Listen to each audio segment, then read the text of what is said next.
Big Brother at 10. First, an attempt to demystify Islam's holiest book, Anthony Thomas and the Qu'ran, here on 4. The programme contains footage of executions, the aftermath of bombing and female genital mutilation, which may upset some viewers.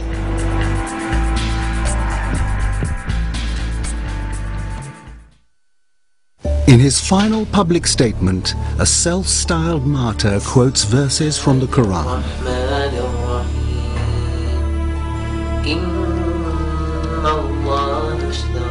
Indeed, Allah has purchased the wealth and souls of the believers in exchange for paradise. They fight in His cause, they kill and are killed, and that is the highest success. O you who believe, fight those who fight you.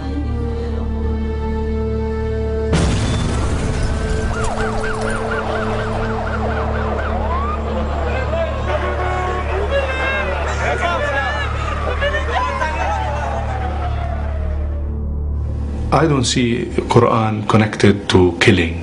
I don't see Quran connected to taking up lives. Quran is about existence, about tolerance, about mercy.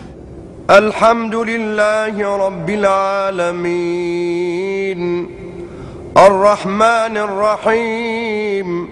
The Quran has become the most ideologically influential text in the world. But what does the Quran actually say? And how much do Muslims and non-Muslims alike really understand about its message and its history?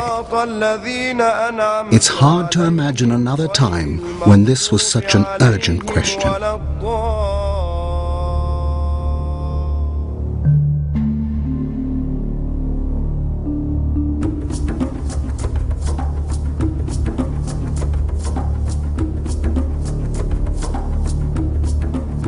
Orthodox Muslims believe that the Quran in its original Arabic is the perfect, timeless and unchanging word of God as first revealed to the Prophet Muhammad by the angel Gabriel in a cave in the Arabian desert nearly 1500 years ago. God's message, according to Muslim belief, was transmitted bit by bit over a 23-year period until the death of the Prophet in the year 632. Muhammad, according to tradition, was illiterate, but his memory flawless. After each encounter with the archangel, he would repeat God's message to relatives and close friends who wrote it down on skins, palm leaves, anything that came to hand. Some 20 years after his death, these scraps were brought together in the first complete and written version of the Quran.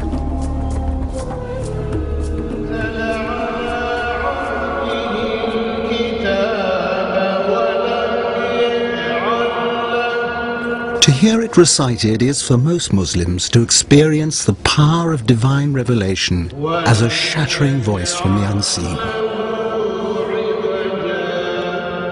This is God's word. God is present. God is there talking to you.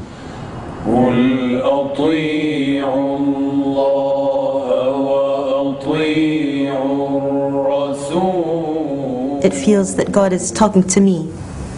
To Lena, living in Cairo in 2007. Just like he was talking to Muhammad, living in Mecca.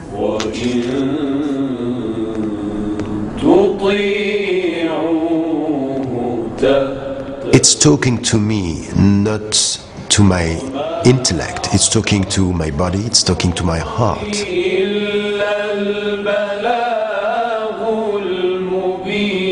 It's a miracle from God. It's no ordinary book for many reasons. One is the sheer majesty of the language.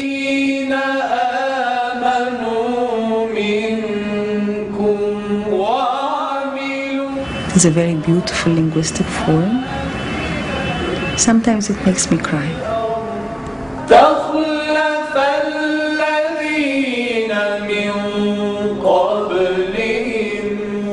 I am in front of God. I am with Him. We are alone. He looks upon me. He can hear me. He speaks to me through the words of the Quran.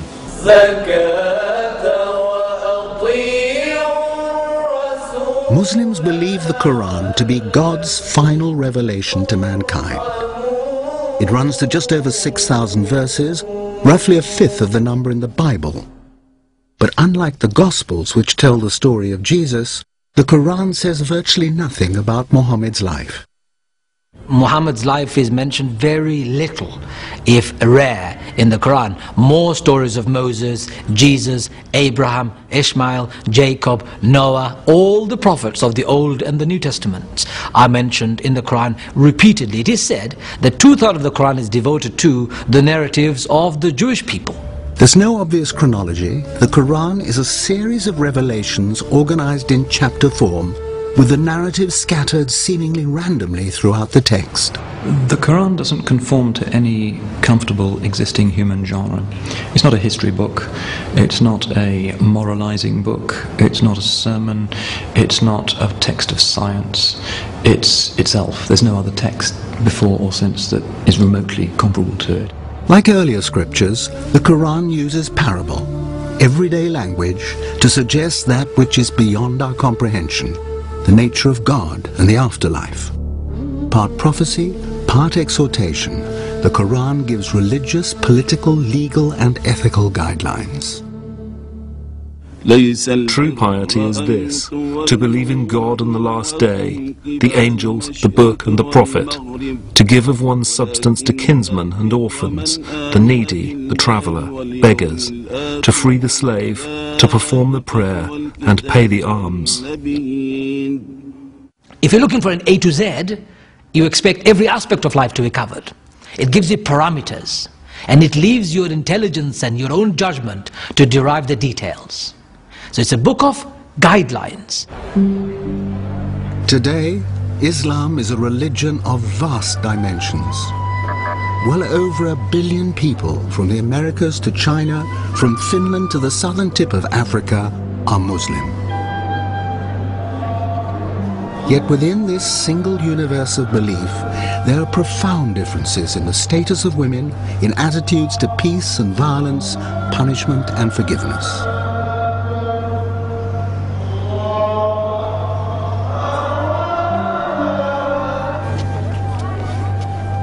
Some Muslim regimes deny girls the right to an education and women the right to vote or drive.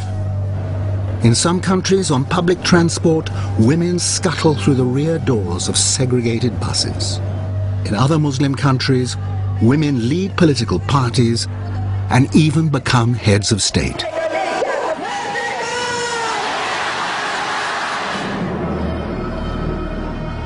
In some countries, executions by stoning, hanging and beheading are carried out in public.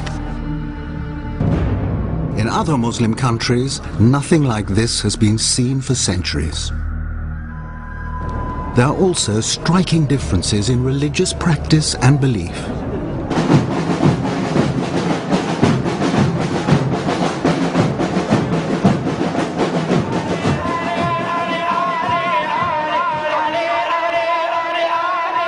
At this mosque in the Iranian city of Qom, young men invoke the name of Imam Ali, the martyred son-in-law of the Prophet, who, they believe, receives their prayers and intercedes with God on their behalf. Other Muslims dismiss such practices as saint worship and blasphemy.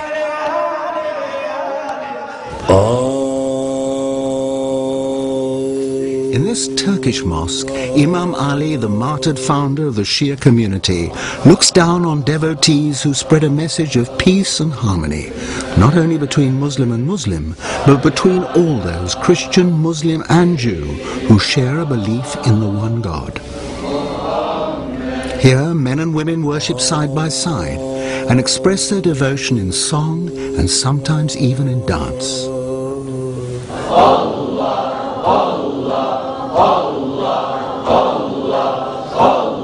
Other followers of the same Quran consider this form of worship and the pictorial representation of Ali sacrilege.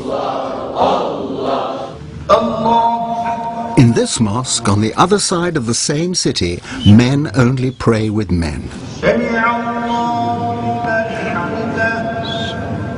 The opposite sex is considered a distraction, so women are screened from view. In some mosques, they are entirely excluded. As well as contrasts like these, there is a sense that the Muslim world is in a state of continuous change. This is Cairo in the 1970s. We could be in any large city in any Mediterranean country, not a veil in sight. This is Cairo today. There are very few Muslim women who would walk through streets like this unveiled. But if Islam is firmly rooted in the Quran, and the Quran is the ultimate and changeless message of God, how are these differences and changes possible?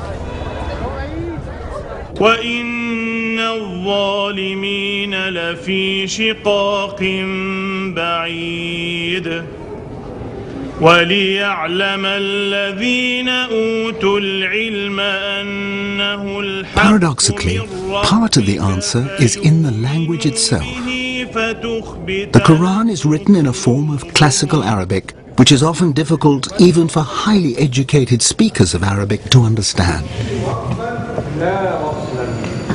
وَلَا يَزَالُ الَّذِينَ كَفَرُوا فِي مِرْيَةٍ. For most Muslims, Arabic is not their first language, and no translation, so we are told, can capture the full meaning of the original. As a result, the individual imam or preacher becomes the intermediary between the Quran and the message his followers receive. That message can be tailored to fit the time and place.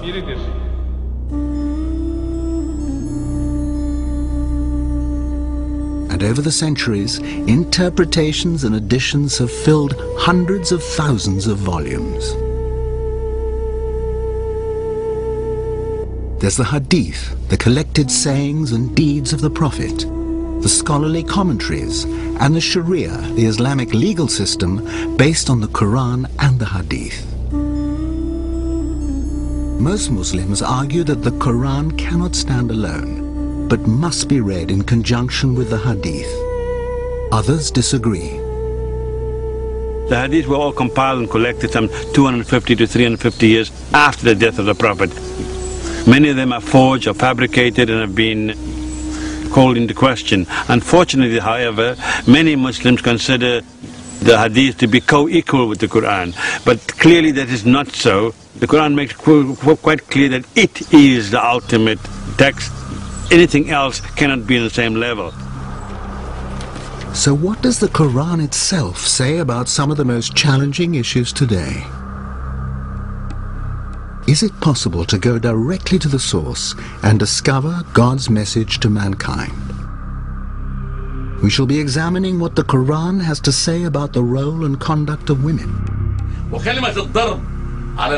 If the veil is worn, it must cover the face and hide the beauty. We'll learn what the Quran has to say about crime and punishment. The main objective of the Sharia is forgiveness. Is to be forgiven, is not just to judge and to kill. We'll consider what the Quran has to say about conflict. The message of the Quran is clear. If anyone attacks you, attack him in like manner. We shall hear from people who even raise questions about the text itself. In order to understand it correctly, we need a fundamentally new interpretation and reading of the Quran.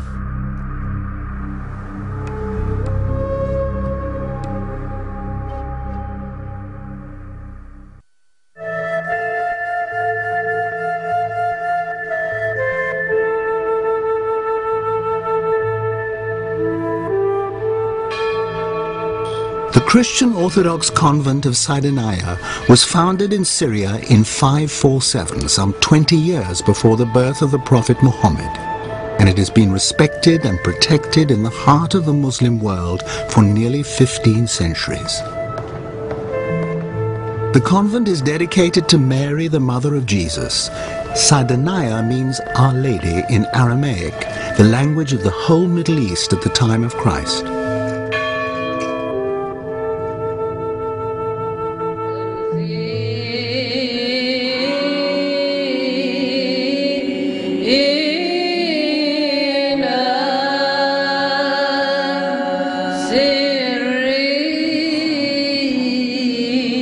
Arabic is now the language of these Christian devotions. God is Allah, and anyone familiar with the Quran will recognize words and phrases in the sung liturgy.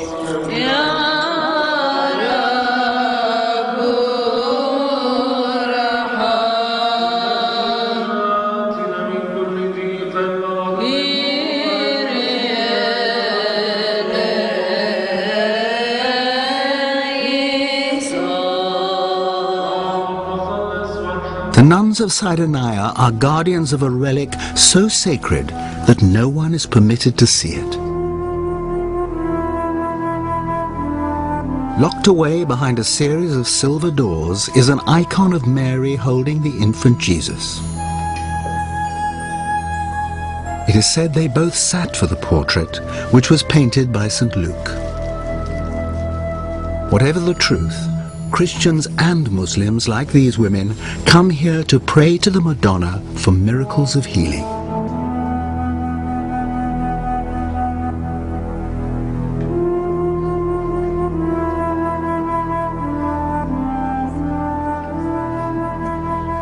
I came with my husband here to the church and asked Madonna to give me a baby. Mary in Islam and the Quran is regarded as the highest and the most chaste and virtuous woman ever. A woman who brought a miracle on the face of this earth, a birth of a baby, even though she was virgin. But of course God does not need to be the father of the baby. That's the difference in the Islamic narrative. An entire chapter of the Quran is named after Mary. Abraham, Moses, David, and the prophets of the Torah are also revered, as is Jesus. Though not considered the Son of God, he is mentioned more times by name in the Quran than Muhammad himself. Jesus is a very revered figure. He is also considered a prophet who brought one of the holy scriptures that we also believe in. In Islam it's known as Injil. It's now known as, of course, the New Testament. All the biblical prophets, all the holy books which were revealed before the Quran, before Prophet Muhammad, are authentic, are true. In order to be a good Muslim, you have to accept this fact. I believe in Moses and I believe in the Torah. Would that make me a Jew? If I believe in Jesus and the Bible, that make me Christian. And I believe in Muhammad and the Quran, that make me Muslim. Jesus and Moses and Muhammad, they are the same level of prophecy. They are ulil azm. You know, they are mentioned in the Quran as they are messengers from God. So who we are to say this is better than the others and this is right and this is wrong? Lakum dinukum waliya din. You have your religion, I have mine. God says. These are not my words. And there are many other verses in the same vein. Muslims, Jews, and Christians are described as the people of the book. Those who are Jews and Christians, their reward is with the Lord. There is no compulsion in religion. But then, a contradiction. Other verses warn Muslims not to follow the errant views of Christians and Jews, nor to take them as their friends. Tolerance and intolerance apparently in equal measure. And so it is with messages of peace and violence. Whoever killeth a human being, it shall be as if he hath killed all mankind. And whosoever saveth the life of one, it shall be as if he'd saved all mankind.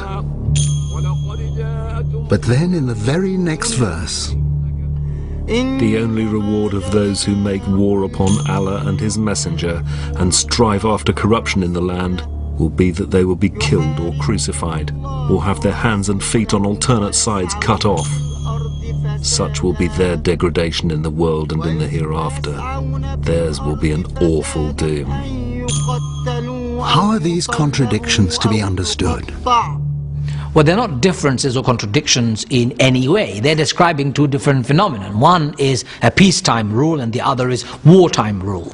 When the Muslims were living in Medina and the local Jewish tribe broke the treaty that they signed and declared war and enmity, when some of the Christian tribes allied with them, the verse was, don't take them as your protectors, for certainly they have betrayed the trust and the treaty that you mutually have signed. Other Muslims see the alternate paths as God's gift to mankind of free will. The Quran is like a big store, like a big supermarket. In this book you are able to pick different answers. You are able to make peace according to the Quran. You are able to declare war according to the Quran. So many different voices come out of the Quran. Moderate people have their support in the verses of the Quran. Radical people have the same thing with different verses in the Quran. Peace and violence, tolerance and intolerance, opposing themes throughout the Quran and Islamic history. First there was conquest. Under Muhammad's leadership and after his death in 632, Arab armies fanned out in all directions. To the north and east they defeated the armies of Byzantium and Persia, claiming Syria, Palestine, Iran and Iraq for Islam. To the west they conquered Egypt and swept across North Africa, reaching the Atlantic coast by the 680s. As the desert warriors defeated these great civilizations, they chose not to raze and destroy, but to learn and build upon what was already there. Some of the greatest Islamic architecture in the world was created less than 80 years after the Prophet's death. The Quran is the initial detonation that launches one of the most extraordinary civilizational stories of human experience. Within 100 years, the barefoot warriors of Western Arabia were masters of a great, sophisticated, hugely prosperous civilization that stretched from the beaches of Morocco across to the gates of China. And really the force that produced that was this amazing, radioactive, glorious piece of thunder in their hands, which was the Word of God, the uncreated Word of God. And when the tables were turned and successive waves of invaders from the east seized control of the Muslim world from the Arabs, they soon submitted to the faith of the people they had conquered. Fired by this glorious piece of thunder, each new dynasty saw astounding developments in architecture, science and philosophy, while Europe remained mired in its feudal dark ages. There's something which is very important in the Quran, which is asking the Muslim, go and just seek for knowledge, look for knowledge, try to understand. So go in the world and try to understand. The ideas of the ancient Greeks and Romans might never have reached us had it not been for Islamic scholars and scientists who rediscovered, developed and enriched them. And that stimulus came from the Quran, which in verse after verse calls upon mankind to examine the heavens and the earth, to reflect on creation, to look and look again. As early as the 9th century, Muslim scientists calculated the circumference of the earth, while medieval Europe hung grimly to the notion of a flat earth. Arabic numerals were developed from their Indian origins into the basis of a new arithmetic. Trigonometry, algebra and geometry were wholly or largely Muslim inventions. Islamic medicine remained standard practice for 1,000 years.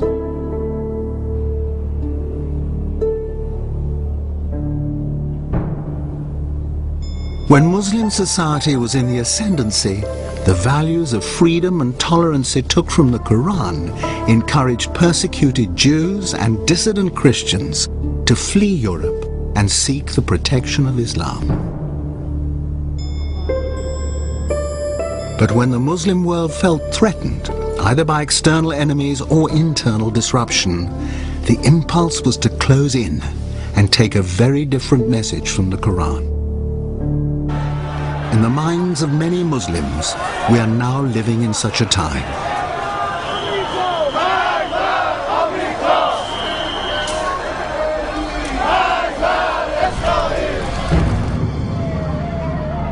Jaffa Street, Jerusalem, August 2001. 87 wounded, 18 killed.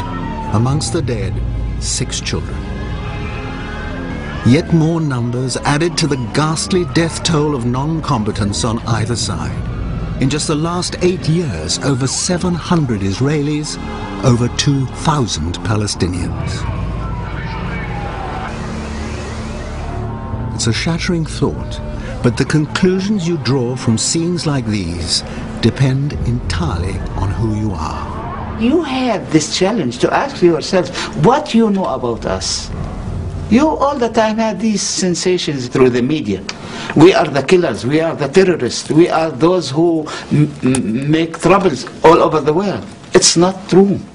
Sometimes you have to think that we are also the victims of this reality. All a question of perception. For Israelis, security fences to protect them in their reclaimed biblical homeland from the horror of rocket attacks and suicide bombers. For displaced Palestinians, concrete walls to entrap them and make life here on the West Bank intolerable.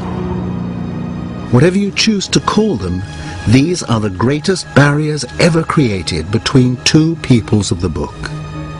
For this is Holy Land for Muslims too, referred to in several verses in the Quran.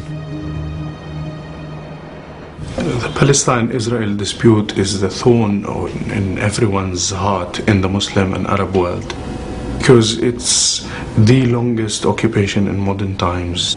It's creating the indifference, it's creating the clash of civilizations, it's seeding in more and more hatred. The longer the occupation, the more hatred we have.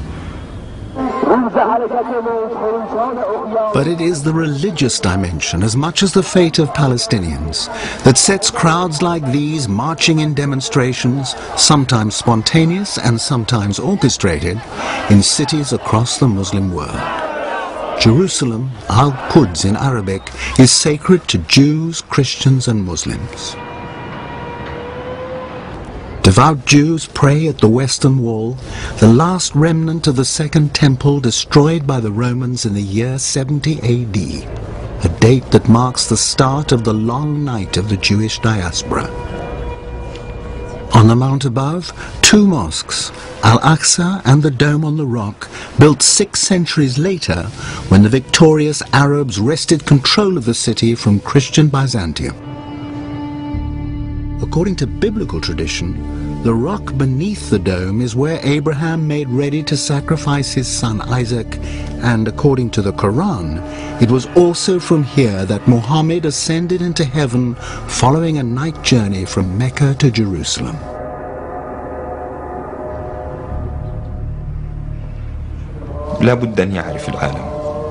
People must understand, Jerusalem is the 3rd city for us after Mecca and Al-Medina. In the early days, the Prophet and his companions used to face Jerusalem when they prayed, until they received God's instruction through the Quran to face Mecca.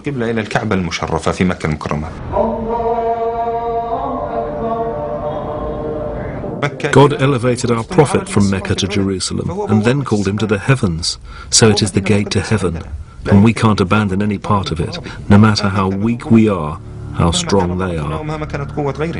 Since the early Middle Ages, Islam respected the rights of Christians and Jews to worship here freely.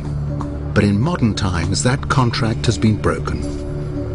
Under British and then Jordanian rule, Jewish access was severely restricted until the Israeli armies seized control of the old city in 1967. Now it's the Palestinians, trapped in their Gaza enclave and no longer free to worship here, while those from the West Bank can be held at checkpoints for hours until the opportunity for worship has passed. Enough is enough. Enough for bloodshed, enough for killing, enough for hatred, because we belong to the same family. We worship the same God.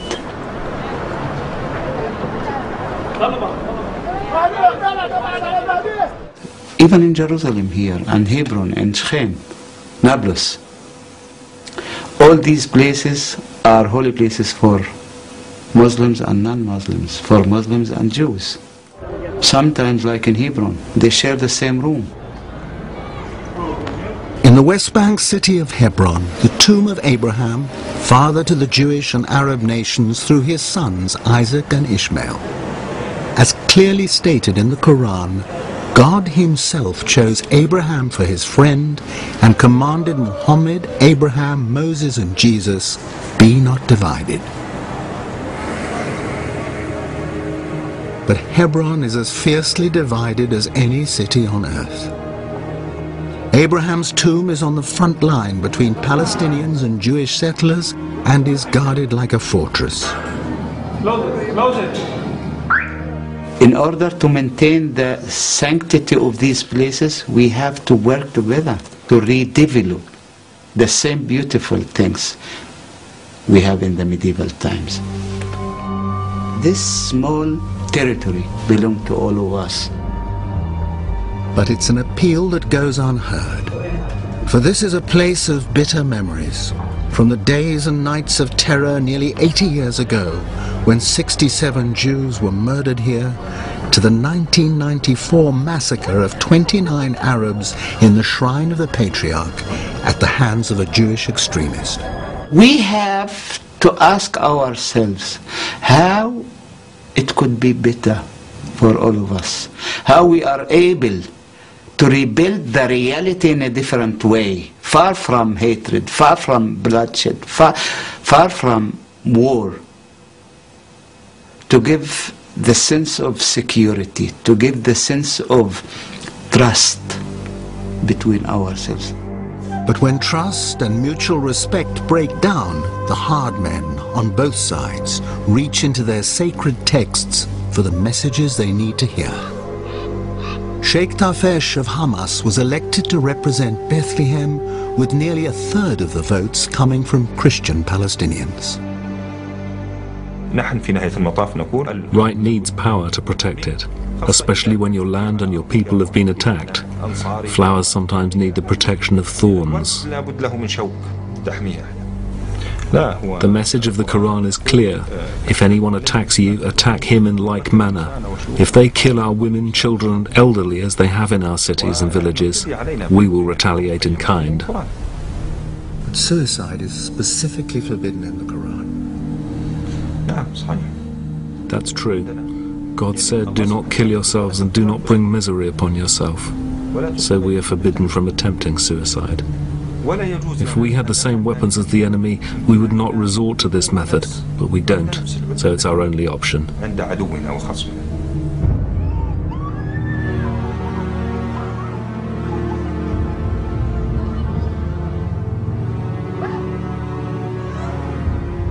But when the violence spreads beyond the Palestinian struggle, 9/11, 7/7 in Britain with thousands of victims, including Muslims,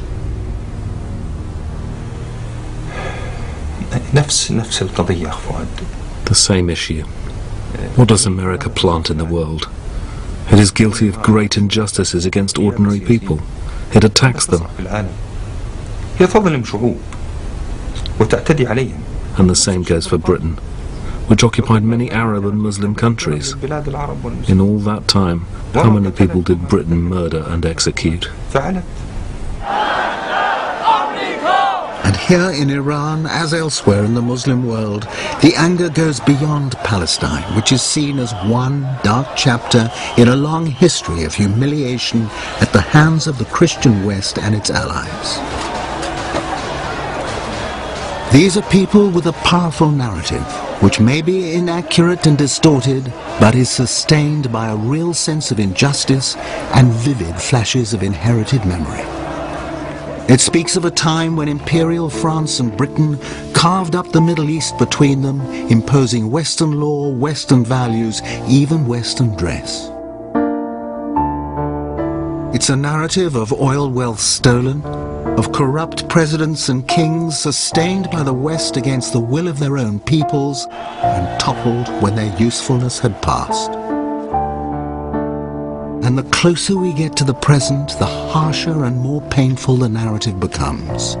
Defeat after defeat at the hands of the West and its clients. And in the final chapter, Afghanistan and again Iraq.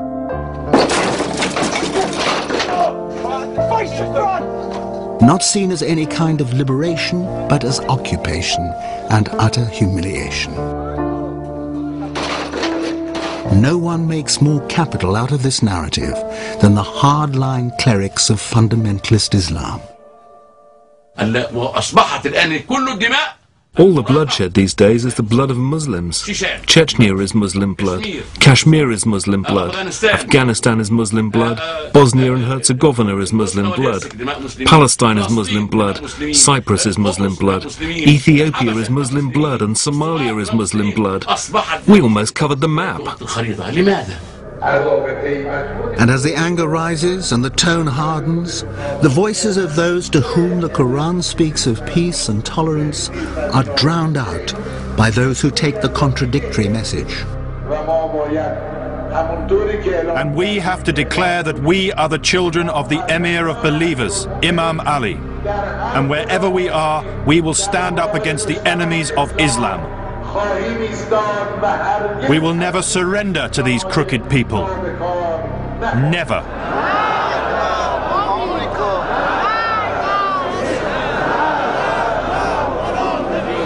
Oh God, cut off the wicked hands of America and Israel. Make America, Israel and Britain weak.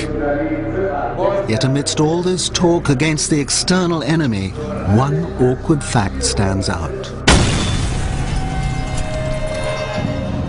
Over the centuries, more Muslims have been killed by their fellow Muslims than have died at the hands of Christians and Jews. In Part 3, we try to understand the passions and convictions that separate people who claim to believe word for word in the same Quran.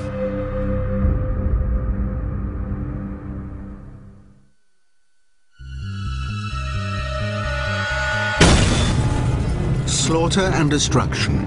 Shia against Sunni, Sunni against Shia. Who are these people? And what's at the heart of the conflict? Is it the different ways these warring groups read the Quran?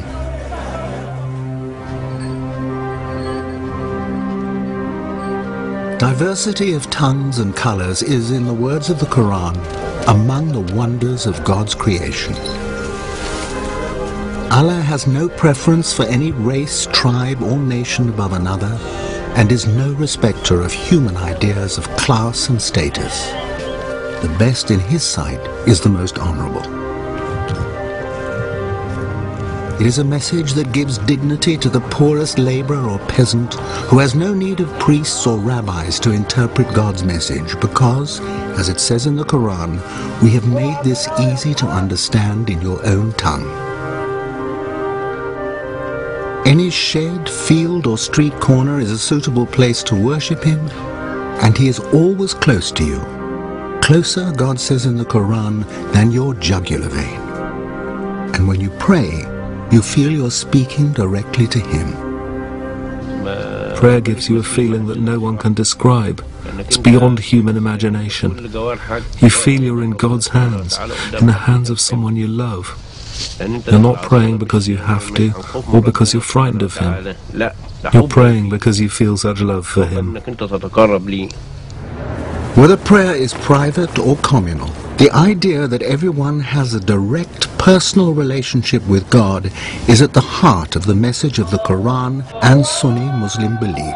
And the Sunnis are the majority, roughly 85% of the worldwide Muslim community. But the God the Sunni worship may not be described in human language, nor represented in any art form, for that would be blasphemous. Yet sometimes the human heart yearns for more. For a faith you can touch and feel. For drama, for music, for ceremony, for great stories of sacrifice, pain, martyrdom and salvation. And for someone to pray to who has human form.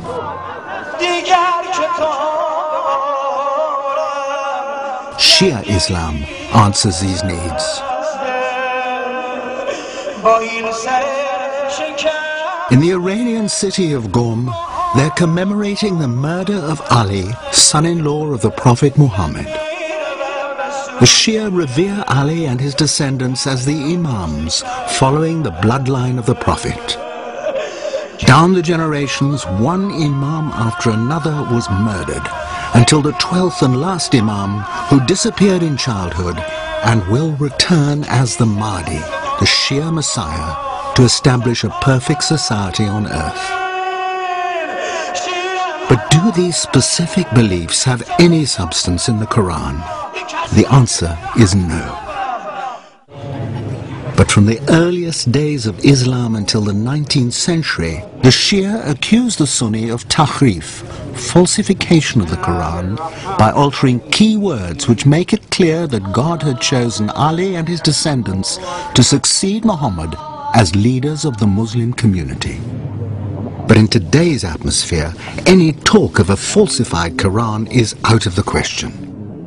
There has been no alteration and manipulation in the Quran that Muslims have today. All the Qurans that Muslims are reading right across the world are identical. The Quran that all Muslims read makes clear the direct personal relationship between man and God. But Shia Muslims believe there's an intermediary. The Iranian city of Mashhad, built around the magnificent shrine to Imam al-Reza, the 8th Imam, who was poisoned in the year 818. As they cross the street, people pause to honor the sacred memory of this departed saint.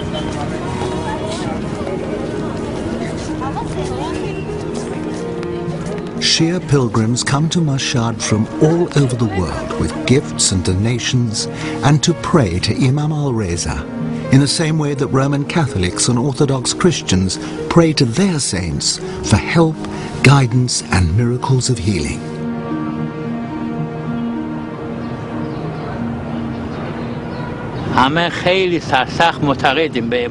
All Iranians fervently believe in our Imams because they have the power to cure, because they are forgiving, they are full of goodness. We have complete faith in our Imams and their descendants, all of them.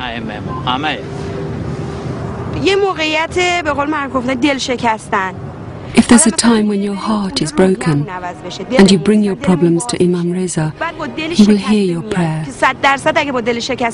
He can unburden your heart and lift your spirits. But the Quran makes it so clear that your prayer should only be directed to God. When you want to reach God, you have to speak to the Imams first so that they can mediate for you. And if you do it that way, God will give you a quicker answer to your request. At least, that's how it's been explained to us.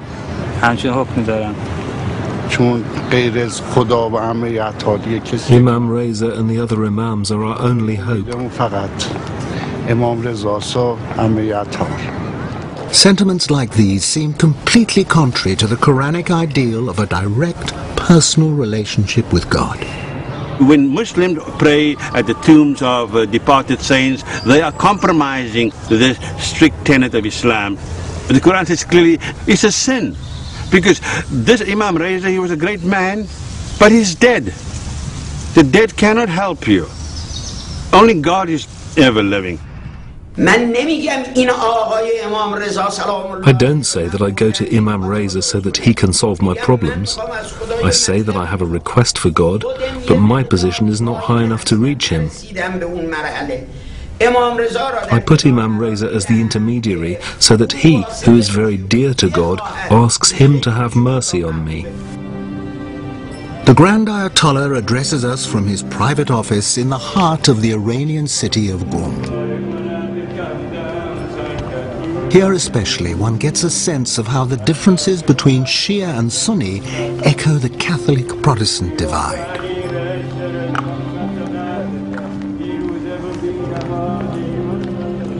With its grand ayatollahs, its lesser ayatollahs, its jurist consuls and mullahs, its mosques and seminaries, the holy city of Qum is, in so many respects, a Shia Vatican.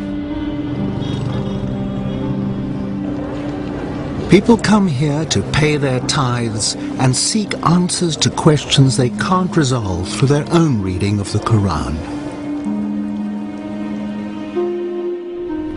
And Grand Ayatollah Saneh is ready to receive his daily quotas of written petitions. First, a marriage problem. This husband entered the marriage concealing the fact that he was infertile and incapable of having children.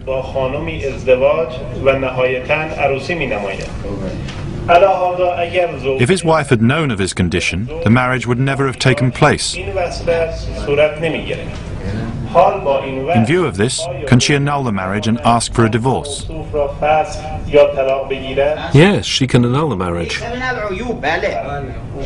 Infertility is not in itself an impediment to marriage, but this is a case of deception, because the marriage contract was based on the assumption of health. The same principle applies when virginity is in question. Yes, that's right. Am I correct, Mr. Hai?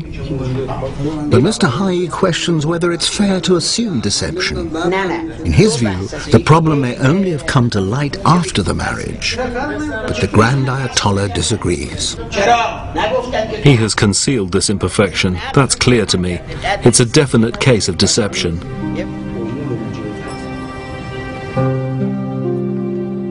The Quran is totally against any kind of priesthood. In chapter 9, verse 31, it says quite categorically, talking about the Jews and the Christians, that one of their problems was that they'd taken their rabbis, their monks, their priests as lords besides God. We do not require intermediaries. There's no need for an intercessor. You and I have the absolute right to pray and to connect with the divine. Sunni and Shia, then, are fundamentally divided in their relationship with God and the Quran. And there are further divisions within both traditions. And one important movement that has followers across the divide: the Sufis.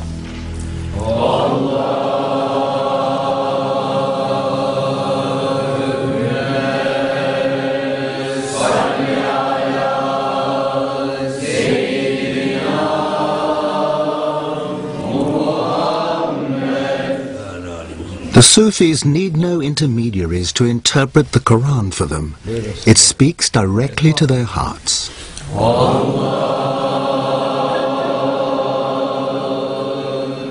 Quran is so simple. I didn't make it very complicated. It's your daily life stories. You don't need scholars to understand it.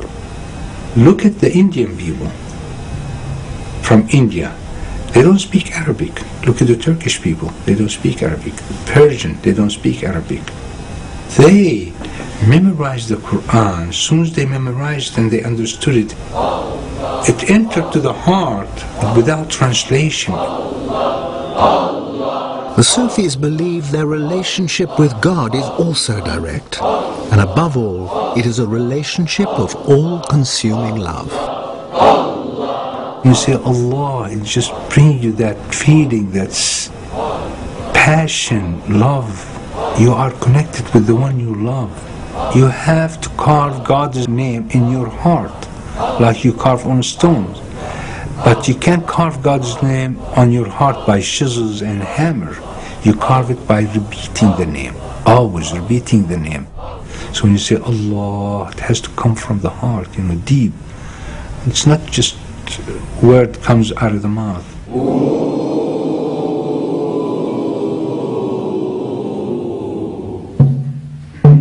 Among the Mehlevi Sufis here in Istanbul, that passion, that love for the divine, is expressed through music and dance.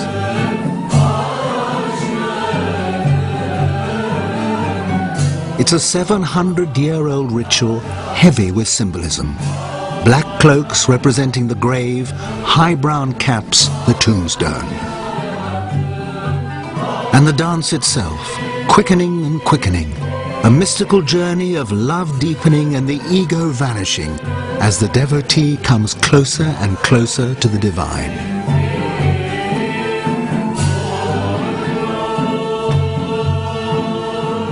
The Mehlevi believed that this dance is represented in the Quran by the swirling patterns worked into so many early versions of the text and is directly connected to the central ritual of Islam, the mass circulation around the holy Kaaba in Mecca.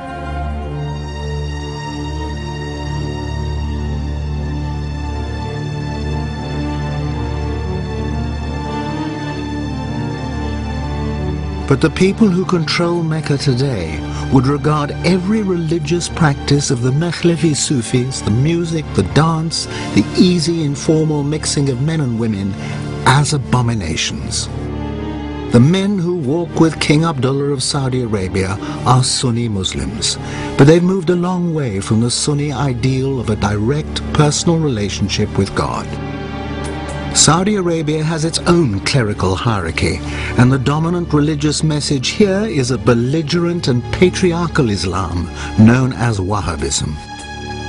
على الزوجة في الإسلام أن تلبي رغبة زوجها في الفراق. الله يعلم حاجة الرجل، ولذلك أمر المرأة أن تجيب زوجها ولو كانت على التنور. من وجدتموه يعمل عمل قوم لوط فاقتلوا الفاعل والمفعول. رجلين يضربان بالسيف ثم يوضعان على نعش ويحرق النعش. الحقيقة أن الجهاد الذي وقع في الفلوجة يرفع الرأس وتضرب رقاب وتنسف جماجم. هذا خط النصر والشهادة والتضحية. By controlling the theological heart of Islam, as well being flushed with petrodollars, they've been able to impose their strict, rigid, narrow, sectarian, divisive interpretation of Islam on the whole Muslim community, international community, and this has been a tremendous tragedy for all of us. Over the past 20 years or so, it has been argued that over $100 billion has been expended by the Saudi government in propagating their version of Islam across the world. New mosques, madrasas, Muslim teachers, imams, school textbooks, literature have all been shaped by a Wahhabi agenda, a modern agenda, an ideology which is deeply rooted in a puritanical form of Islam. The King Fahd printing press in Medina, Saudi Arabia has the capacity to publish 10 million Qurans a year in Arabic and 44 other languages. These are distributed around the world, well below cost and in some cases for free. And it's fascinating to see how the Saudi religious establishment has augmented the text. Into the verse that speaks of those who have earned God's anger and gone astray, they have inserted, in brackets, such as the Jews and such as the Christians. In verse 569, the Quran assures righteous Jews and Christians that no fear should come upon them. The Saudi footnote insists that this was abrogated, cancelled, by a later verse claiming that those of any religion other than Islam will never be accepted. And into the verse calling upon the faithful to make their armaments ready against the enemies of Islam, the translator has made another insertion: tanks, planes, missiles and artillery. Saudi Arabia, with its massive oil wealth, has been one of the major influences driving the Muslim world towards fundamentalism and an intolerant reading of the Quran. One of the great tragedies of the current Islamic political landscape is that the only two states that are concerned to use their resources to promote a particular vision of Islam internationally are the Iranians and the Saudis, neither of whom represent a kind of mainstream, classical, inclusive Islam of the kind that most Muslims know and are familiar with and love. Though the Iranian Shiites are on the opposite side of the religious divide, they have one thing in common with the Saudis: a priestly caste contrary to the spirit of the Quran. For many centuries, during the golden ages of Islam, No one had religion as a profession. Even the scholars of religion had other professions. Today, unfortunately, there are those who have adopted religion as a profession and are making money out of religion, and they have a huge vested interest in a huge following, in a large following, and will use every tool. They will use television, they will use all kinds of media and monopolize religion. This is against the essence of Islam. One of the worst consequences of this transformation has been the massive increase in public executions, floggings and hangings in those countries where the religious establishment exercises political power. Iran now executes more people as a percentage of the population than any country on earth, even surpassing China. How can you justify so many executions? I believe that Islam's law of retaliation in kind for murderers is one of the most beautiful laws of the Quran. If we want to choose only one good law from the Quran, it's that one. Killing a murderer is not even execution, it's retaliation in kind. But it's not just murderers who are killed in this country.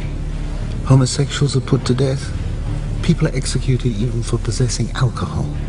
If the government decides that by killing them it can restore security, it's allowed to do so. This is very rare, but I believe people support it in Islam and probably in the world.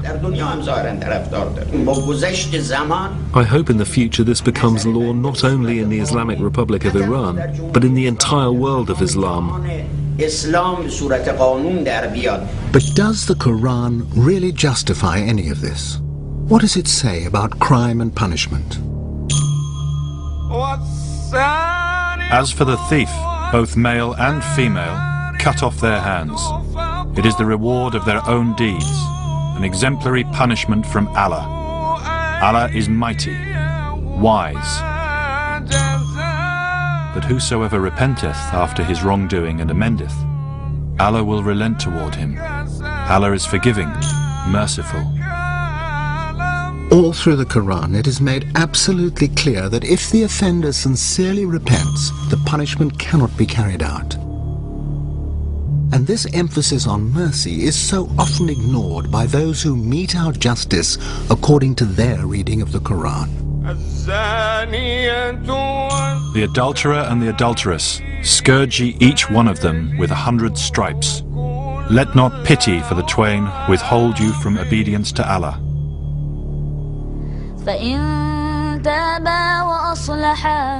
And if they repent and improve, let them be. Allah is ever relenting, merciful.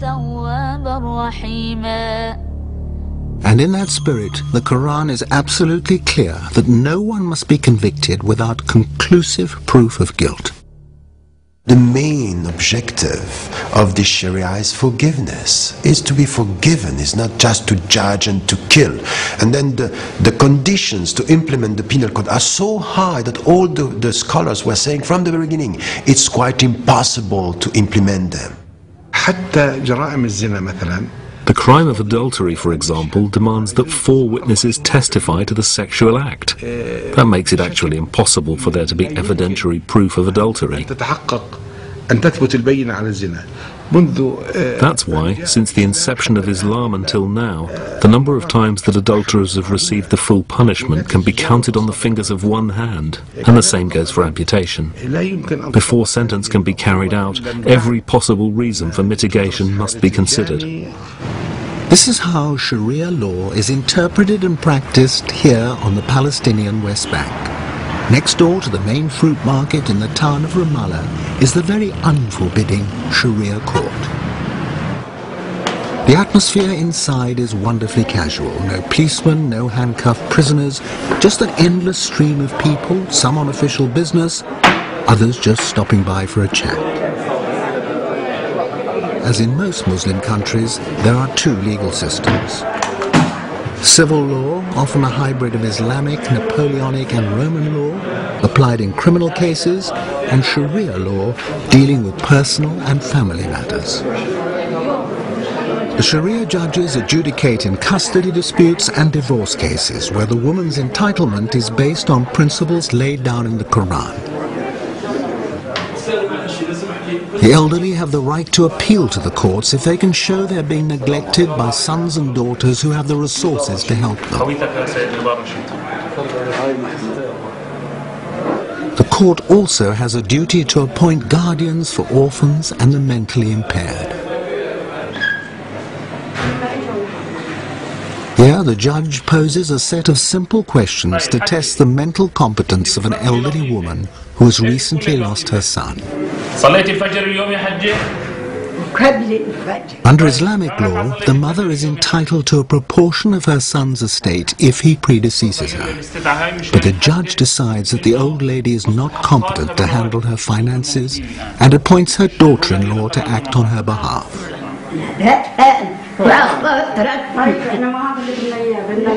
This is the law based on Quranic principles as practiced here, but quite unlike the understanding of Sharia that most people have in the West. And where else might impressions be distorted or one-sided? In part 4, we look at the huge contrasts in the treatment of women across the Muslim world and try to discover what the Quran actually says about a woman's rights and status.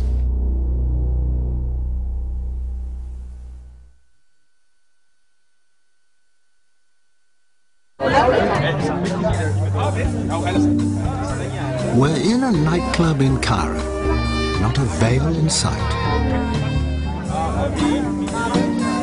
Men and women mixing freely, and everything here perfectly permissible within the laws of this Muslim country.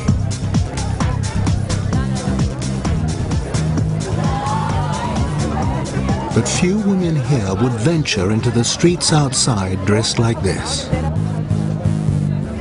There's no law that requires it, but a powerful consensus that women should be veiled. In other parts of the Muslim world, the veil is obligatory. The women here in Iran are uniformly dressed in chadors, which cover their hair and all their outer clothing, leaving only the face and hands exposed.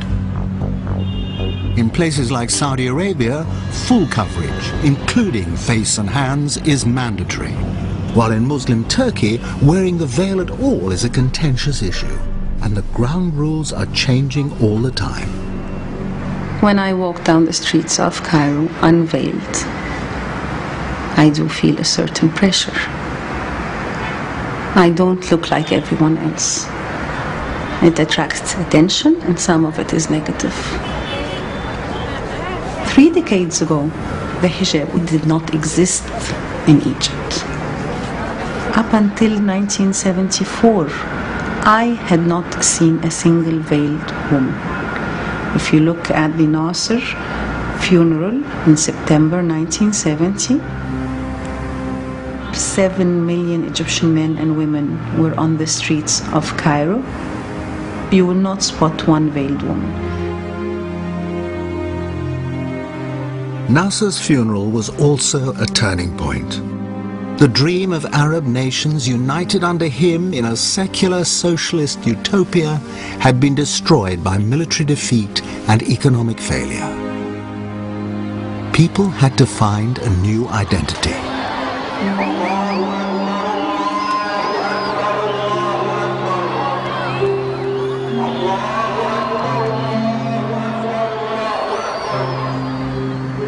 Suddenly we did not have much to hang on to. We had to find something else.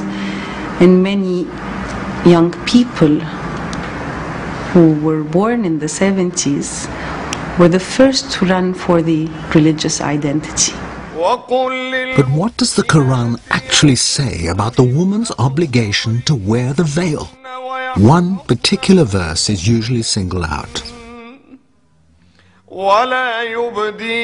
Tell the female believers to restrain their eyes and guard their virginity. and not display their adornment, except for what is apparent, and draw their veils over their cleavage, and to not display their beauty. And not to display their adornment except for that which is apparent.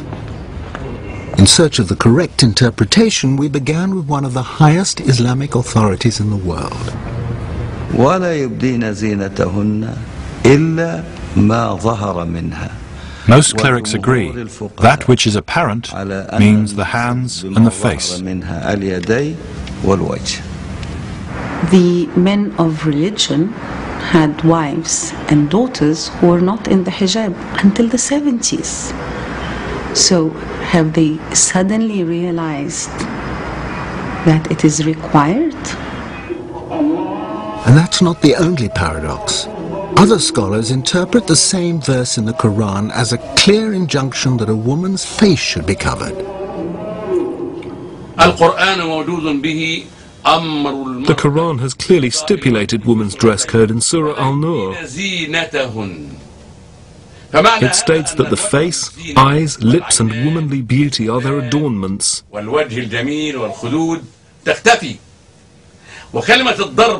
If the veil is worn, it must cover the face and hide the beauty. I have read the Quran many times. I have read the Hadith. I have read interpretations of the Quran, and it is my personal belief that I am not required to wear the hijab. And 15 years ago, I could have engaged in a discussion with men of religion over that. Today, it is almost impossible to engage in a discussion of that detail. If you say that, it is blasphemous. Their face should not be covered. It is not an Islamic duty. It is not a Quranic injunction. It predates Islam and predates Prophet Muhammad's own life. It was a normal Bedouin custom of the society. So in a nutshell, Muslim women are to cover whole of their body except their face and their hands. Even if it isn't a direct order from God, it preserves a woman's chastity. It protects her from stares and from any person who might abuse her. 7 a.m. in their Cairo apartment. Hanan Kamal and her husband Mustafa are getting their children ready for school. In one sense, this is everyday reality. In another, it is not. Our presence forces Hanan to wear the niqab, as she now believes she must in the presence of any male outside her immediate family. Until her engagement to Mustafa, who works as a chauffeur, Hanan was a practicing lawyer. Once married, she gave up her practice, assumed the niqab, and dedicated herself to raising a family and maintaining the home. She says that Mustafa had no influence on the decision. It was God who called her to wear the niqab. Humans don't control what happens to them. It is God who directs us. Has Allah rewarded you for your devotion? Yes, definitely, thanks be to God. I was quite nervous about taking this step. I felt the niqab would be a restriction on me. I was really taking this step with fear. I felt I might relapse at any time. But with God's help, it was probably the time I felt most relaxed and comfortable in my home, with my husband and children. Once I put on the niqab, I came closer to God. Our facial expressions are like another language. They're an important part of the way we communicate with people. It seems to me that covering the face is like cutting out one's tongue, taking away a form of communication. No, of course not. God knows that the woman is a gem, so he hides it and preserves it, and doesn't show it except to close family and her husband, for whose sake she was created. I'm talking now, aren't I? And do you understand what I'm saying? Talking is about feelings, not just facial expressions. Feelings from the heart. No, this talk is completely groundless. You gave up a good career to be a homemaker and wear the niqab. Wasn't that a huge financial sacrifice as well as a personal sacrifice? Anyone who gives to God is fully compensated. I didn't feel any loss at all. On the contrary, my husband got a better job and my life became so much better when I dedicated myself to my children and my husband, and of course deepened my relationship with God. The veil is a complex symbol with many meanings for Muslim women. To those like Hanan who choose to wear the niqab, it signals complete subjection to God and husband and withdrawal from the world. For other women, it is worn in the world as a proud statement of who they are. Assalamu alaikum. I'm a very proud Muslim woman. I'm proud of my identity. I'm proud of my veil. I'm proud of what it stands for. Lina Fawzi runs a training program in rural Egypt. A university graduate who's travelled widely, she's clearly accepted as a figure of authority by this largely male group. 5 years ago, at the age of 26, Lina was divorced. Almost immediately, she decided to wear the hijab. I remember the first time I went out wearing the veil, and I remember feeling this is how God wants to honor a woman. This is the respect a woman demands by wearing the veil. And I felt very dignified and very honored by it. Since her divorce, Lina has gone back to live with her parents. Her closest friends are young women like herself, university graduates, privileged, widely travelled, and absolutely committed to the same cause. To her parents' generation, this whole trend is baffling. Lina did it just one Friday morning like that. I was amazed. Just one Friday morning. Saturday, actually. Saturday morning, yeah. And she just put on the hijab, came out of her room, and she said, okay, here I am, I'm muhajjaba. To be honest with you, I wasn't very happy. I wasn't very happy at all. Because I don't think that the hair of a woman is something that she has to hide. This is what I believe. Because I feel my hair is like my flesh. One verse in the Quran says that Muslim women should hide, should not show their natural beauty, natural adornment, except that which appears from it. And there's a whole controversy around that. What appears from it? Is it the face? Is it the hands? Is it the eyes? Is it the hair? And lots of people have said different things about that. It is not a verse in the Quran. I feel maybe many Al-Azhar maybe will be mad at me if I say so, but God could have said, cover your hair. It wasn't mentioned.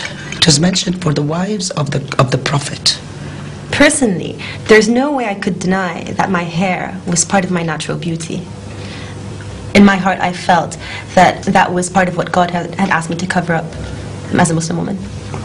But people understand or interpret the Quran in different ways, and we are lucky that Prophet gave us a concession that everyone should really consult his heart. And it depends on how people are convinced. Do the ambiguities and apparent contradictions in the Quran trouble you? Well, the short answer is no. I question a lot of things, but I feel very comfortable accepting that if there's something that I feel is not right with the Quran, then the problem is with my understanding, not with the Quran.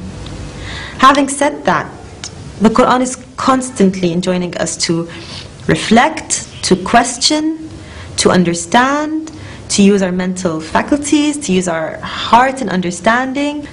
As you read it, you don't feel the Quran relegates women to an inferior status? Not at all. Really? If there is any disempowerment to women in this part of the world, it's entirely cultural. It's nothing to do with religion. The Quran honors women. The Quran dignifies women. I feel that as a woman every day. Men and women entirely equal in Islam? Any disparity is cultural, nothing to do with Islam? Let's hear some of those verses from the Quran. Men are the managers of women's affairs in that God has preferred one over the other. Meaning that the man is financially responsible for the family and supplying all their needs. Men are a degree above women. But the woman is equal to the man in everything that touches human feelings. Love, trust, confidence, pride, respect and honor. Those wives you fear may be rebellious, admonish, banish to their couches and beat them. الإسلام حينما قال بالضرب في القرآن جعله Islam says through the Quran that beating is appropriate for a certain type of woman. Not all women. ليست كل امرأة. المرأة التي This teaching applies to the woman who disobeys her husband and refuses to live in her house and refuses to raise her children and wants to go out whenever she pleases and wants no one to control her and is unwilling to fulfill her duties. لا أحد يتحكم فيها ولا تقوم بدورها. Your wives are land to be tilled, so till your land when and how you will. أن المرأة ليست متاع. This is an honoring of women. Women are not the property of a man. They are like the fertile land that a husband takes care of and doesn't exhaust.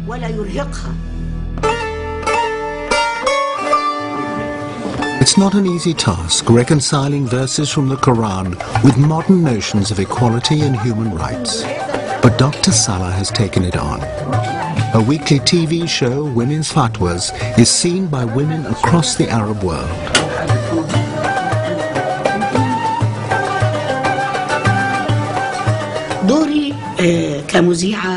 My duty as a broadcaster and an academic is to show the true face of Islam and the correct interpretation of the Quran and the traditions of the Prophet. The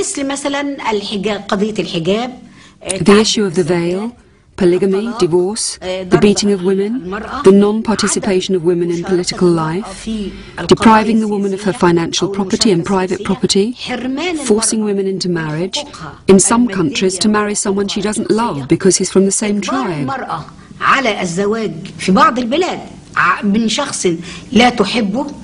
All these are bad practices and are results of traditions and cultures not connected to Islam.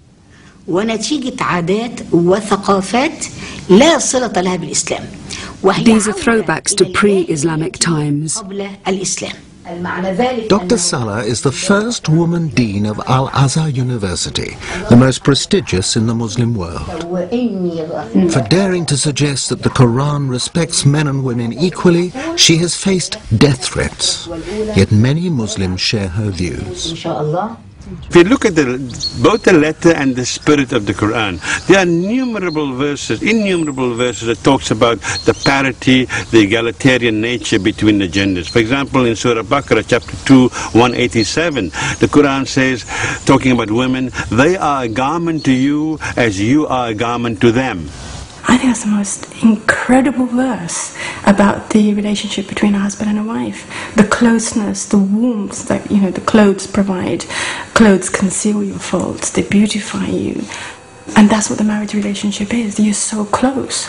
You can't get a more beautiful image than that. And nobody ever mentions that. Other interpretations are less comforting. Pakistan. Women protest honor killing, murder committed by Muslim men who believe their religion requires them to take the life of any female relative who disobeys them by following her heart. And this? Little girls subject to circumcision, genital mutilation. In Egypt, 97% of girls aged 15 to 19 have endured this in some form or other. Circumcision has existed from the time of the Prophet of God and has been organized by the Prophet himself. The Quran does not say anything about female genital mutilation. It is a tradition that has unfortunately existed in this country for centuries. Although there's no endorsement in the Quran, some hardline clerics strongly support the practice. Circumcision is the reason why Muslim women are virtuous, unlike Western women who run after their sexual appetite in any place with any man. I hope I don't insult or embarrass the English nation, where adultery occurs on a large scale. With circumcision, it would refine, rectify, purify. It is an African cultural practice predating Islam, and undoubtedly, as far as the ijma, consensus amongst the scholars of the world of today is concerned, it harms a female body, it's mutilating a female body, not allowed.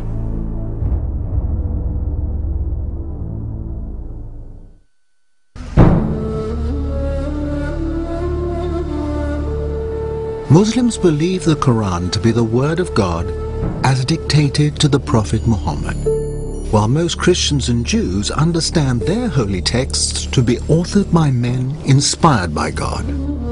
This distinction means that critical analysis of the sacred texts, which has so enlightened Christian and Jewish thinking since the 16th century, becomes an extremely sensitive issue when it's applied to the Quran. And it doesn't help when those scholars who are making the attempt are largely Western non-Muslims. Can their studies really shed new light on the text and its origins?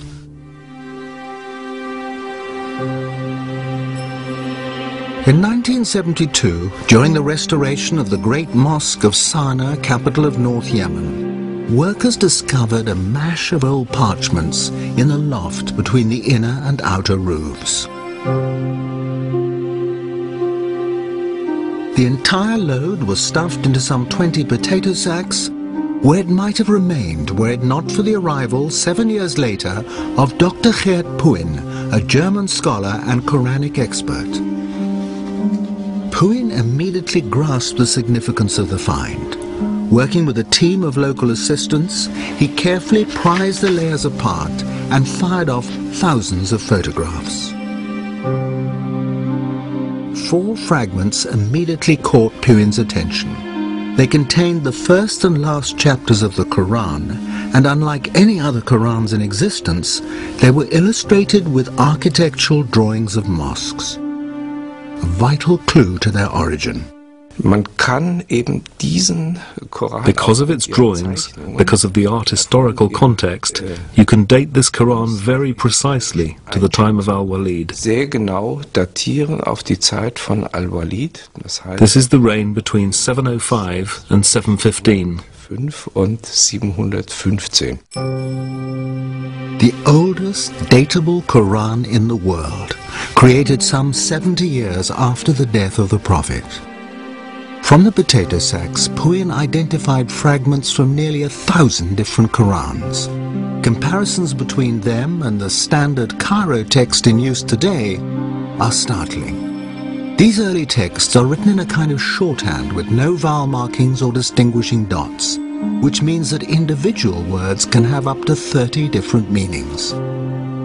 Es ist tatsächlich so, dass man durch die schiere Existenz The sheer existence of so many different possible readings would suggest that this text wasn't passed down word for word. Der Text eben nicht wortwörtlich überliefert. The text isn't as stable as it seems in the Cairo version. In der Fassung von Kairo erscheint. There was another important discovery amongst the Sana'a fragments. The application of simple forensic techniques revealed earlier texts that had been washed off and overwritten.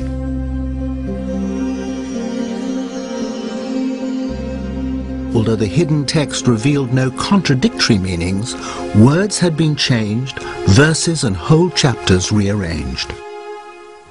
If his researches are correct, particularly on dating, it suggests, in fact, that the Quran was not a single product, a single entity that was fixed by 650, but actually developed much, much later, hence the overlaying of texts or written materials. None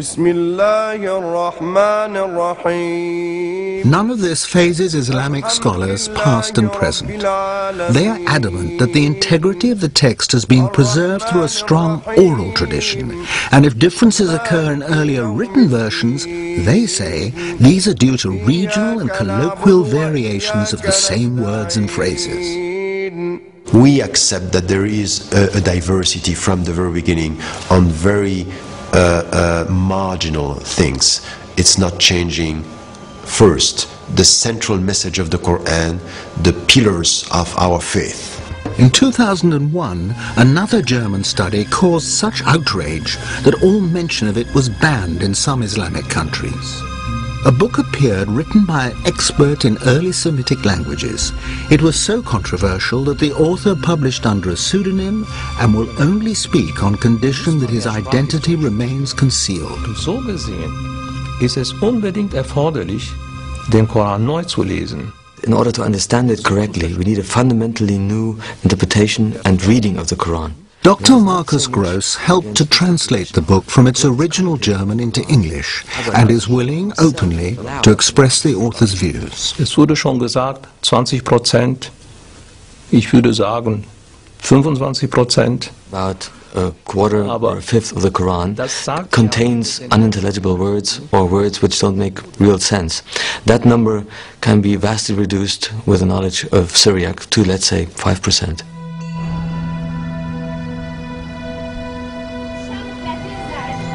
Syriac, or Syrio-Aramaic, had become one of the dominant languages of Christian liturgy by the 3rd century. Christ spoke Aramaic, and it can still be heard in remote Christian communities like this town of Malula in Syria. But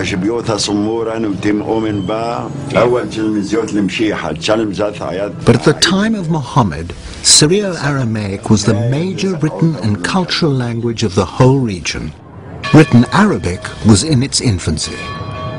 Wir haben bis zum Koran einige Inschriften. There are pre-Islamic inscriptions in Arabic, very short texts, but the first real book written in Arabic is the Quran. But you're saying the Quran is written in 2 languages? Ja, ich würde sagen, es gibt ja kaum eine Kultursprache von... In many areas in the world, languages mix, constantly, all the time. Denn to make it understandable to a speaker of English, you have to go back about 1,000 years. Imagine the Anglo-Saxon peasant talking to his master, who was a Norman and spoke a mixed language of French and an Anglo-Saxon, and you could only understand that mixed language with the knowledge of both. Muslim scholars of the past had the confidence to acknowledge foreign words in the Quran. In the 10th century, Al-Tabari, one of the most respected commentators, identified Hebrew, Latin, Greek, Persian, Abyssinian and Syriac words. The difference, though, is that Luxembourg is claiming new meanings that have never been suggested before. How can one German professor challenge the collective judgment of more than 1 billion people, and on what basis? What method does he use? Ich bin natürlich bemüht, zunächst einmal eine arabische Lesung und eine arabische... Whenever I try to find a solution for an unclear passage, the first step is to try to find an overlooked meaning of an Arabic word which is not used today, but which can be found in old dictionaries, something that the commentators didn't consider. Only if that is not possible, I take into consideration the meaning of the root, of the corresponding root in Syriac, or a possible misreading. Misreading in this case means that the undotted text was dotted wrongly. Then there's also the possibility that a Syriac letter was by mistake written within an Arabic text. Using these methods, Luxembourg examined some of the most obscure passages of the Quran. after Mary has given birth to Jesus, in the Arabic Quran, the archangel says to her, "Be not sad, your Lord has placed a little river beneath you." In Luxembourg's version, "Be not sad, your Lord has made your delivery legitimate." And there are other highly contentious examples. God's command to a skeptic in Arabic, "Look at your food and drink, look at your ass," becomes "Look at your condition and look at your overall state." At the end of the world, the earth steps forward in Arabic. In Syriac, the earth splits open. Plausible to some, but do any of these changes affect the central precepts of Islam? Or is Luxembourg just adding a little poetic color here and there? Was soziale Gepflogenheiten angeht, wie zum Beispiel... It's certainly not key precepts like the existence of God or afterlife, which is challenged by my interpretation, but many everyday customs. One example is the veil. The Quranic verse adduced to prove their position talked about humur, which had to be beaten on the pockets. The sentence was a bit obscure. It's usually rendered that it means cover your head and your cleavage. And if you have a look at the chador, the veil in Iran, for example, that's exactly what is covered. Aramäisch, Gmar, dann verstehe ich ein Gürtel. But with my Syriac interpretation of the verse, my translation is, put your belt around your hips. And the belt was a sign of chastity, also especially used by monks. So that makes it much more meaningful.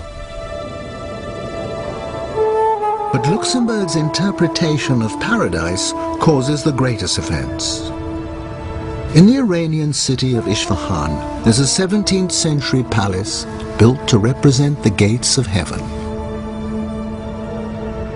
The cool greens of the gardens beyond express the longings of a desert people and are beautifully described in the Quran, along with flowing fountains and the favors of huris, usually understood as wide-eyed virgins. One commentary, but not the Quran, even specifies numbers, 72 for each righteous man. But that doesn't sit well with 7 verses of the Quran that promise the righteous eternal contentment with their wives. Luxembourg believes he has resolved his contradiction. Mit weiß großäugigen Huris verheiraten. There is one passage in the Quran dealing with the Huris, in which it says, وَزَوَجْنَاهُمْ بِحُورٍ عِينٍ. We have paired them with dark, wide-eyed maidens. That is the traditional understanding of this verse. If you put the dots on the undotted text a little bit differently, what comes out is, we will make you comfortable under white, crystal-clear grapes. For the suicide bomber, then, not the prospect of 72 virgins in paradise, but in Luxembourg's interpretation, a modest bunch of grapes. German study, as far as I'm concerned, is very Christian-centric. It's influenced by the way Bible has been researched and put together. Bible and the Quran are not the same. It is the connection Luxembourg makes with Christian symbolism that is highly inflammatory to many, but a persuasive argument to others. This 5th century fresco in an Egyptian monastery depicts the archangels receiving souls in paradise. Each archangel holds a grape in one hand and in the other cradles the departed souls, who are refreshed with bunches of grapes. The grape motif is repeated in the vestments of the priests of the Syrian Orthodox Church, all relating back to Christ's promise to his disciples at the Last Supper that he will not drink again of the fruit of the vine until he is reunited with them in his Father's kingdom.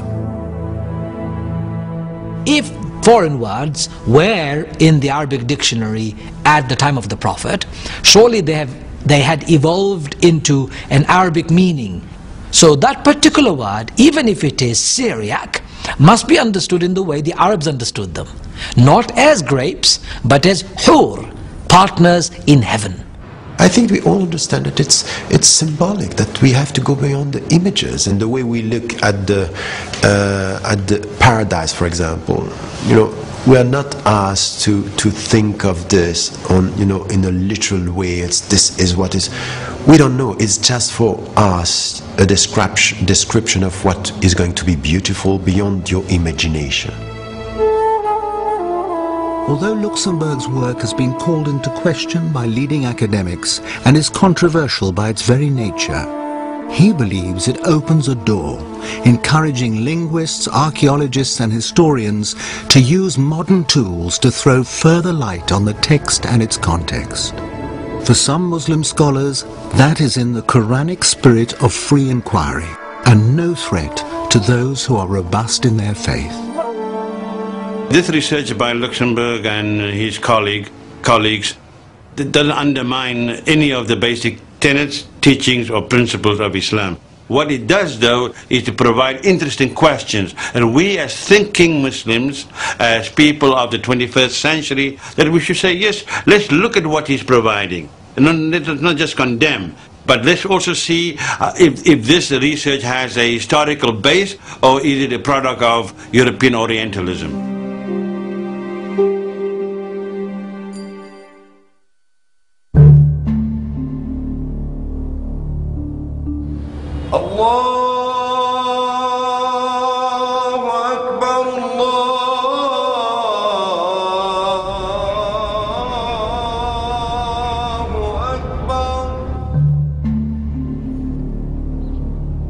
The Quran has brought comfort and peace to countless millions.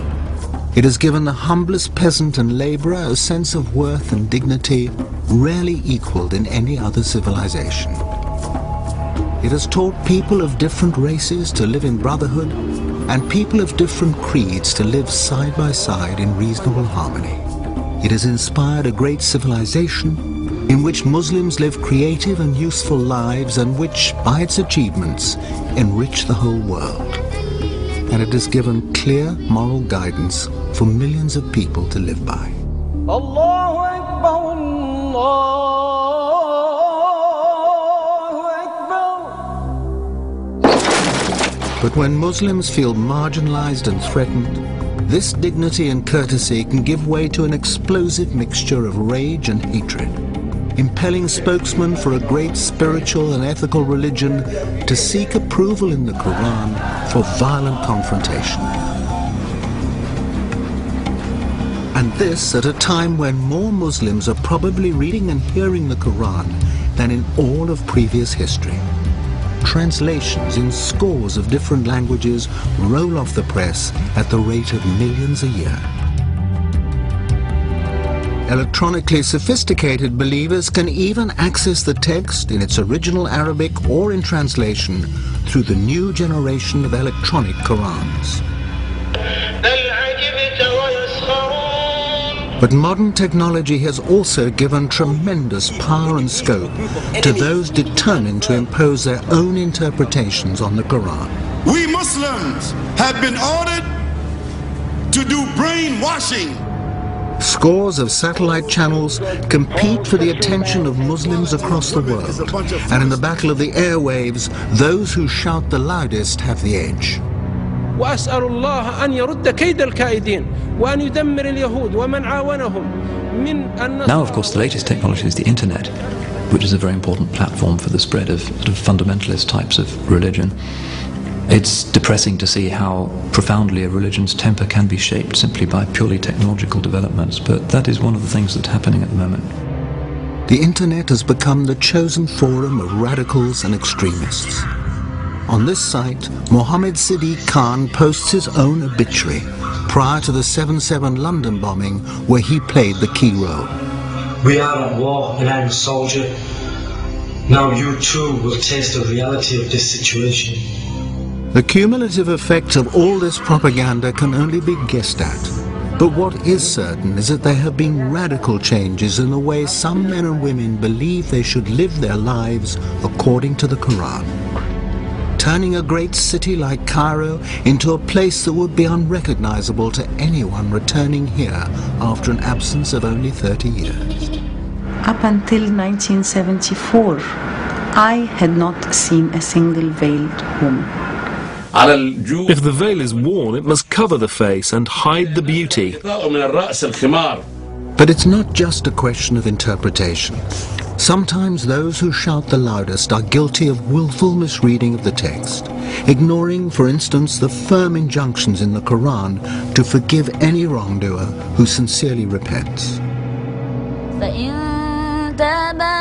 Or claiming Quranic approval for ancient cultural practices that anyone reading the text with a clear eye would know to be contrary to the message of the Quran. It is an African cultural practice. It harms a female body. It's mutilating a female body. Not allowed. But, and this is hardest, there are verses which, if read in isolation, are deeply troubling to the modern conscience. Particularly verses referring to women. Yet for every reference that seems to confirm their inferior status, there are others calling for mutual respect and equality. The Quran honors women. The Quran dignifies women. I feel that as a woman every day. And that's the paradox of the Quran. It speaks to Muhammad's 7th century tribal audience, and it speaks to a 21st century worldwide audience. It offers challenges and choices, not dictums. But if read carefully, one consistent message comes through. Think and think again. The Quran is telling you, go and look and study and understand and try to change for the better. You are here as reformists. You have to reform yourself, your heart and the world for the better. This is the way the Quran should be in your life, a companion, a light, and helping you to be creative.